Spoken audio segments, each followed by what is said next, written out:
इन टियन सोनहि ने कुलटी है, इन टियन। सावित्री उमा आदि इनसे लटी माने कम नहीं है, लटी ब्रजभाषा है। लटी माने दुर्बल या कम, कैसी हैं? रास में रूप की रास चली, रास में रूप की रास चली। यमक देखिए, रास में चली रूप की रास, रास रास दो बार, एक रास रास लीला और रूप की रास ही रूप का खजाना, रूप की निधि। रास में रूप की रास चली, रास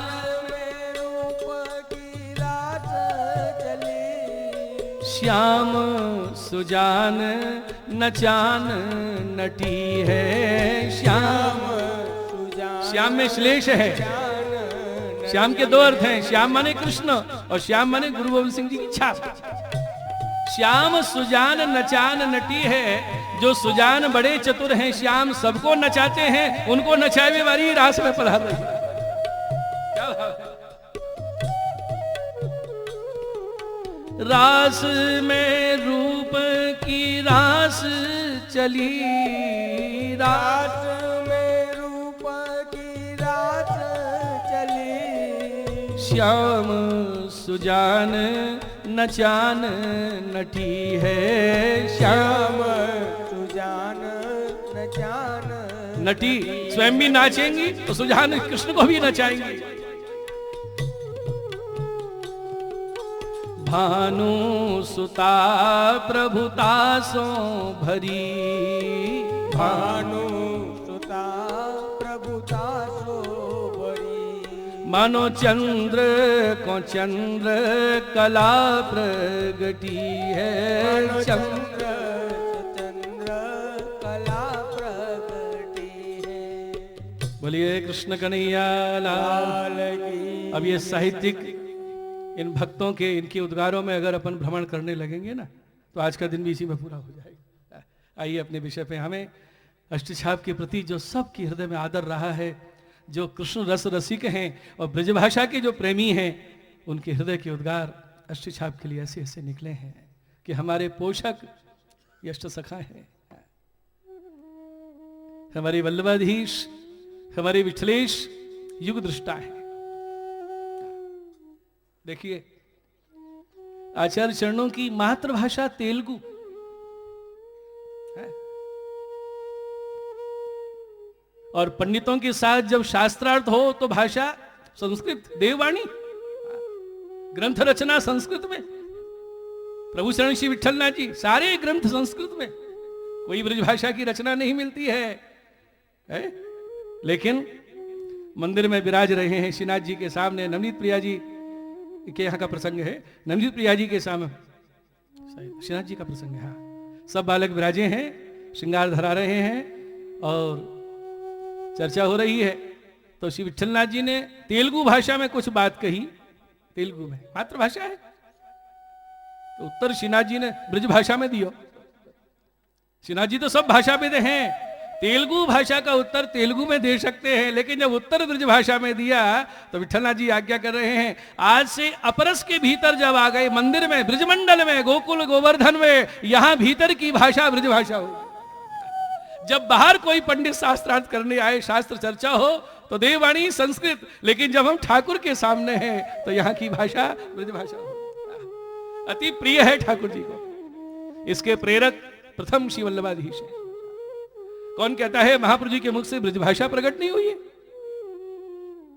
ब्रह्म संबंध के बाद जब सूरदास ने पहला कीर्तन गाया है, श्रीमद गोकुल में आज्ञा हुई दंडवत करो, दंडवत करी, और नित्य लीला है भगवान की। जब नंद महोत्सव की लीला का दर्शन हुआ सूरदास को, ब्रज भयो मेहर के पूत जब यह बात सुनी, गाते ही चले गए, गाते गए, जैसा अनुभव जैसा दर्शन गाते गए सूरदास जी।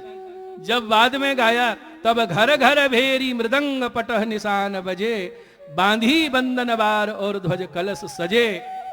तो भाव प्रकाश में श्री हरि जी आज्ञा करते हैं, अभी तक जो वर्णन हुआ है ये नंदालय की लीला है। अब सूरदास जी को ब्रजभक्तों के घर घर की लीला का अनुभव हो रहा है वल्लभाधीश की कृपा से।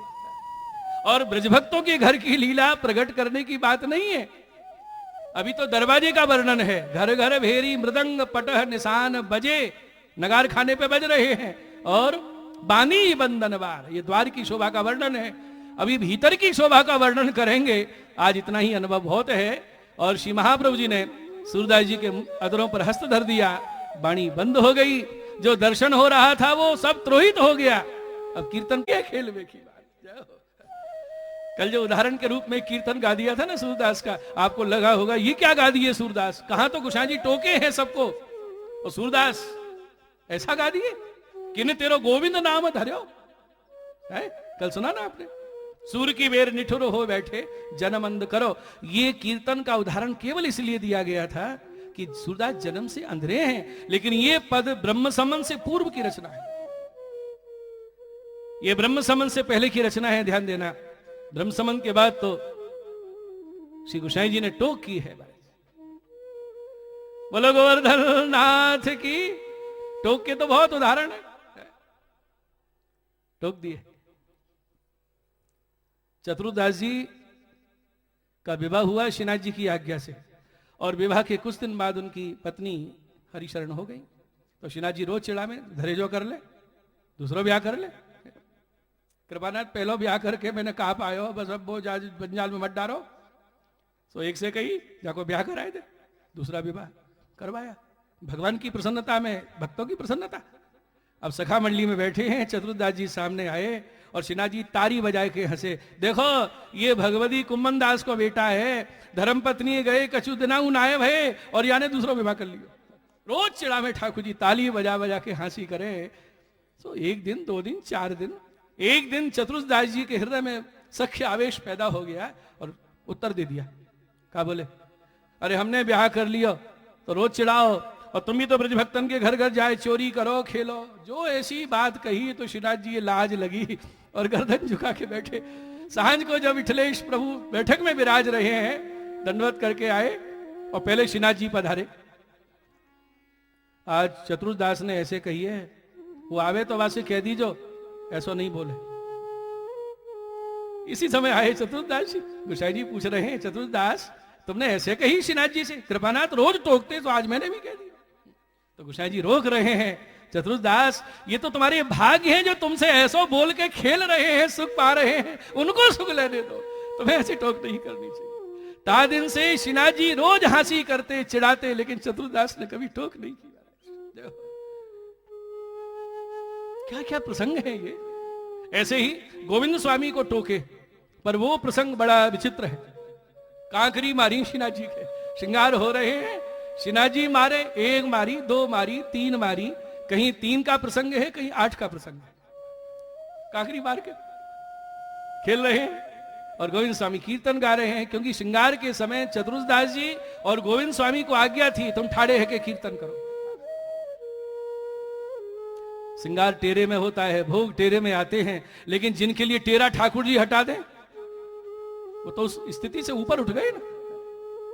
जैसे गुर्जा समराई सास बहू से आज्ञा करी ठाकुर जी ने, अब टेरा रहन दे, 4 बोएर भोग आरोग्य है, अब तू बैठ तेरे सामने भोजन करो। वह टेरा हट गया।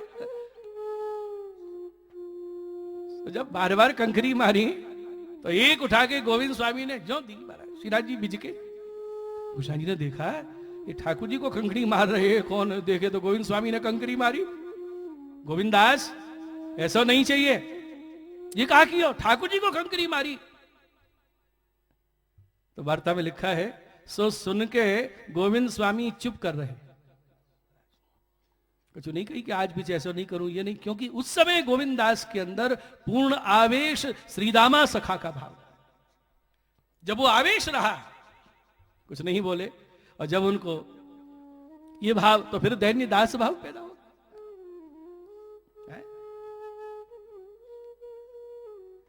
जब मोहना कंधा पे श्रीनाथ जी को विराजे खेल रहे हैं, तो गोविंद कुंड में डुबकी लगवाई मेढ़ की रक्षार्थ। गोसाई जी पूछे, ये श्रीनाथ जी के सबरे बस्तर गीले है गए, गोविंदास ऐसा क्यों किया? बोले मेढ़ की रक्षा के लिए। गोसाई जी बोले ब्रह्म छुआए का? बोले ब्रह्म नहीं छुआए, लेकिन आपकी मेण छुआए। और वही गोविंद स्वामी एक दिन दर्शन कर रहे और श्रीनाथ जी की पाग के पेच ढीले, तो बोले बाबा आज तो पाग के पेच ढीले हैं। तो श्रीनाथ जी हंस के बोले ढीली है तो आए के बांध दे, तो बहुत अच्छी पाग बांधवा में 16 टूक की पाग बांधते और सीधे भीतर जाके पाग बांधी। मुखिया जी पधारे, गोसाई जी से विनती करी, श्रीनाथ जी छुआ गए। आज गोविंद स्वामी ने सीधे बाहर से आके पाग बांधी, चुप। फिर दोबारा टोके, तीसरी बार टोके मुखिया जी। तो श्री गोसाई जी हंस के बोले सुनो, गोविंद स्वामी के छुआए से ठाकुर जी छुआए नहीं है, यूं ही सदा खेले अनवसर में उनके संग, और वैसे भी ब्राह्मण है, वेद मर्यादा की हानि नहीं। तो उस दिन भीतर जाके पाग बांधी और आज श्रीनाथ जी को गोविंद कुंड में डुबकी लगवाई। इसका मतलब क्या कि जब उनको बाह्य ज्ञान है तो पूरी मर्यादा की रक्षा, मेड़ मर्यादा पूरी रक्षा, और वहां तोड़ी नहीं है, छोड़ी नहीं है, छूट गई है। वो एक दशा है महाराज। और जब भान होता है तो फिर अपरस आदि काटना, ये सब क्रम पूरा होता है। तो इन भगवदियों के इन चरित्रों से हमको कितनी सेवा की व्यवहारिक शिक्षा मिलती है, वैष्णवत्व की रक्षा कैसे हो, ये आचार विचार आदि का क्या स्थान है, ये सबका परिचय, सबका समाधान इन प्रसंगों से हो जाता है। और भाव की एक उच्च अवस्था क्या होती है इन भगवदियों की, इसका भी अनुभव हमें इनके मधुर प्रसंगों को श्रवण करके और पढ़ के ज्ञात होता है। ऐसे एक बार गोविंद स्वामी के द्वारा जो धमार गाई गई है? इसकी छेली तुक भी विठलनाथ जी ने ही पूरी की है। गोवर्धन राय लाला तिहारे चंचल नयन विशाला, या ते मोहे रही ब्रजवाला। अंत में कहा है केसर कुंकुम घोर कुंकुम केसर घोर के प्यारी लीनो कर लपटाए, अचका अचका आए के भागी गिरधर गाल लगाए। ये जब पंक्ति गाई तो चुप हो गए।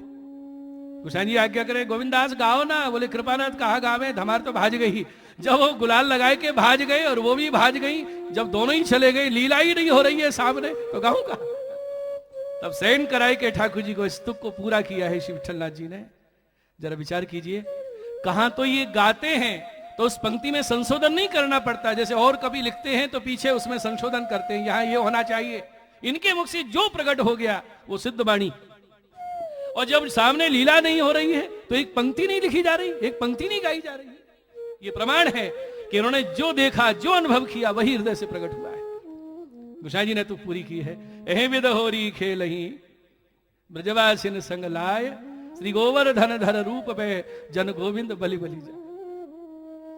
तो कल जो पद था उसको इस अर्थ में नहीं लेना कि सूरदास जी ऐसी टोक कर दिए।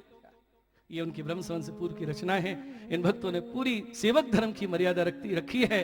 क्योंकि देखिए, चाहे वात्सल्य रस का अनुभव हो, चाहे सख्य रस का अनुभव हो, चाहे माधुर रस का अनुभव हो, ये तीनों रस प्रभु जब अनुभव कराते हैं तो इसका आधार, इसकी नींव है दैन्य।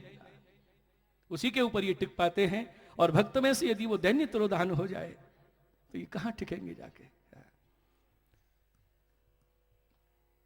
इन भगवदियों के इन पावन चरित्रों में ये सारी बात देखने को मिलती है। बोलो कृष्ण कन्हैया लाल की।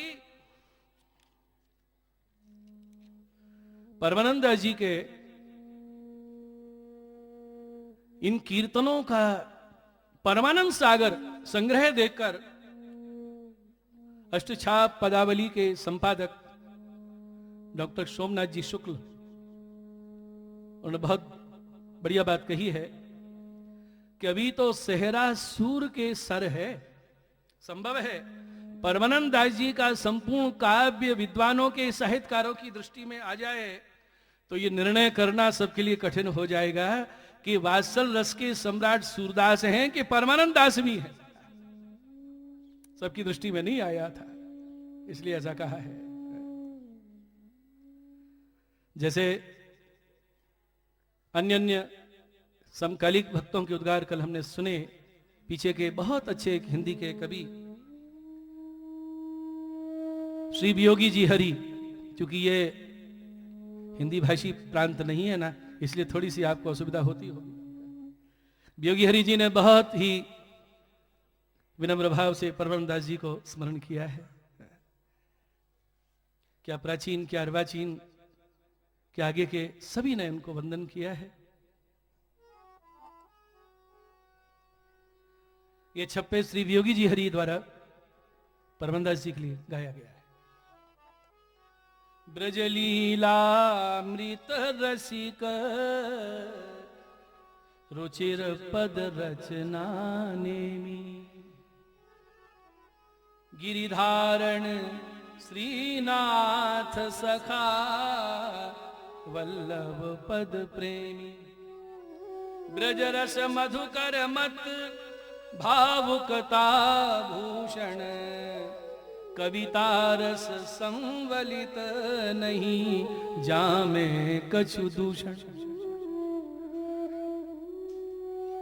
नित रहत प्रेम में रगमगे ब्रजवल्लभ के पास, सुचि अष्ट छाप के भक्त कवि श्री परमानंद दास, सुचि अष्ट छाप के भक्त कवि श्री परमानंद दास। एक ग्रंथ है संस्कृत वार्ता मणिमाला, उसके रचयिता श्रीनाथ भट्ट मठेश हैं। इन्होंने संस्कृत में वार्ताएं लिखी हैं और उसमें 57वीं वार्ता में परमानंद दास जी की चर्चा की है। इसी प्रकार अष्ट सखामृत के रचयिता प्राणेश कवि जो वृंदावन वास किए हैं और जिनका समय वल्लभाचार्य जी का समय माना जाता है, उन्होंने भी परमानंद दास जी के लिए बहुत सुंदर दोहे लिखे हैं। 2-4 दोहे देखिए। ये सब मैं इसलिए निवेदन करना चाहता हूं कि हमको ये जानकारी हो कि इन भगवदियों के लिए, अन्य अन्य लोगों के लिए हृदय में कैसे कैसे भाव।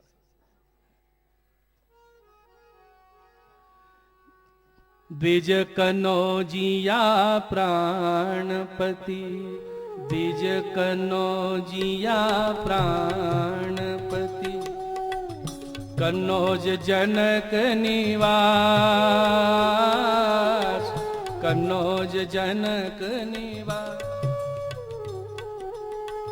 परमानंद स्वरूप सो, परमानंद स्वरूप सो, श्री परमानंद दास श्री वल्लभ, श्री परमानंद दास। बहुत परिचय मिलता है इनकी वाणी में। बाल ब्रह्मचारी भगत, बाल ब्रह्मचारी, ज्ञान गान भंडार, गायन विद्या के पूर्ण ज्ञाता, करो कीर्तन हरि सदा, करो कीर्तन हरि सदा, त्यागे जग व्यवहार शिवल, त्यागे सब वल्लभ शरणागति गई। सब बोलिए। हरिपद नेह लगा, हरिपद नेह लगा, स्वामी परमानंद जू, स्वामी परमानंद जू, साचे सरल सुभाय शिवल, साचे सरल सुभाय। जब जामुख लीला पद सुनत, जामुख लीला पद सुनत, वल्लभ भई समाधि, वल्लभ भई समाधि। तीन ध्योस आज पाछे उठे तीन जोश पाछे उठे हरि गिरधर आराधि शिवल्लभ हरि गिरधर आरा हरि मद माते ही रहे हरि मद माते ही रहे सो परमानंद दास सो परमानंद दास जो इन पद सतसंग करे जो इन पद सत्संग करे सो न धरे भव त्रास शिवल्लभ सोन धरे भवत्रा। बहुत बढ़िया वर्णन किया उन्होंने। जोई जोई लीला गावते जोई जोई लीला गावते सोई सोई दे दर्शाय सोई सोई दे दर्शा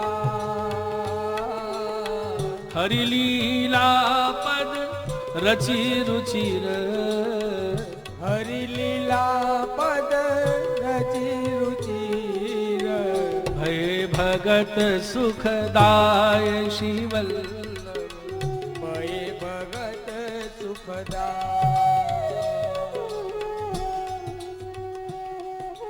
अंत में कहा है, दोहे ज्यादा हैं। स्वामी परमानंद भरे स्वामी परमानंद भरे ब्रज में परमानंद ब्रज में परमानंद प्राण भगति बल बस किए प्राण भगति बल बस किए ब्रजपति आनंद कंद शिवल्लभ ब्रजपति आनंद कंद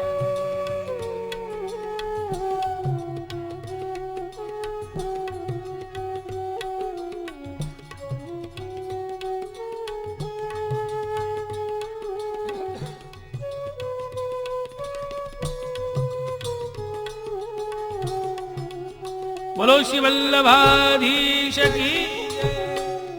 हिंदी साहित्य के ग्रंथों में जो परमानंदास जी के संबंध में चर्चा है, मैं उसको यहाँ चर्चा का विषय नहीं बना रहा हूँ, क्योंकि आपको कोई साहित्यिक प्रमाणों की जरूरत नहीं है।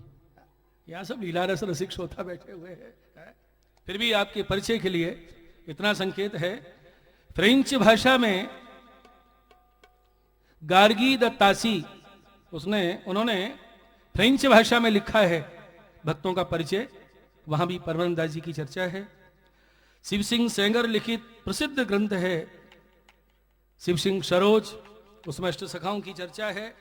और जॉर्ज ग्रियर्सन का लिखा हुआ जो इतिहास है उसमें अष्ट छाप की चर्चा है। मिश्र बंधु विनोद ने लिखा है हिंदी साहित्य का इतिहास, उसमें वर्णन है।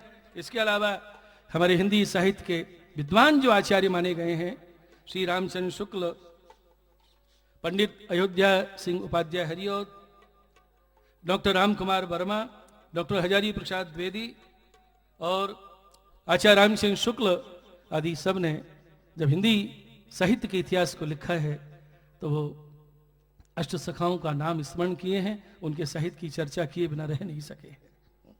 आइए